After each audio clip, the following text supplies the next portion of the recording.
Rapat koordinasi terkait tindak lanjut surat edaran Gubernur Provinsi Bengkulu yang dilaksanakan di Aula BPBD Kabupaten Lebong yang dihadiri oleh Kapolres Lebong, Kejari Lebong, Sekda Lebong, TNI, dan beberapa OPD di Kabupaten Lebong.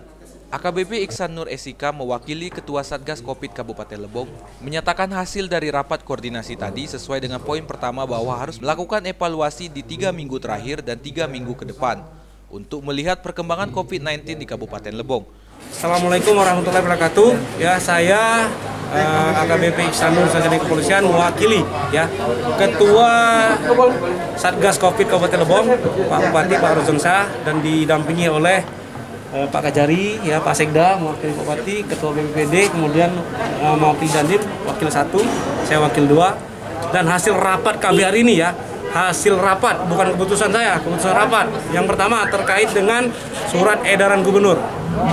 Sesuai dengan poin instruksi pertama, kami harus melakukan evaluasi dulu 3 minggu terakhir, bahkan 3 minggu ke depan kita prediksikan bagaimana tren COVID-19 di Kabupaten Lebong.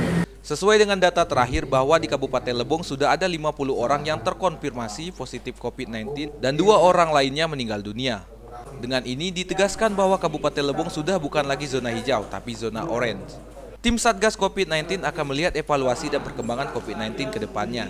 Di Kabupaten Lebong, apakah meyakinkan untuk mengikuti surat edaran gubernur atau membuat keputusan lain agar dituangkan ke dalam surat edaran bupati nantinya? Sebagaimana kita tahu bahwa data awal kita ini baru terakhir yang kena, baru yang lain sudah lain, kita baru kena nih, sudah ada 50 yang positif, 2 meninggal. Saya ulangi, Kabupaten Lebong tidak zona hijau lagi, tapi zona oranye. Sudah ada 50 yang positif, 2 meninggal. Ini yang harus masyarakat tahu. Tolong rekan-rekan wartawan bantu juga sosialisasi, seperti itu. Itu nanti kita lihat hasil evaluasi dulu, dan hasil perkembangan COVID.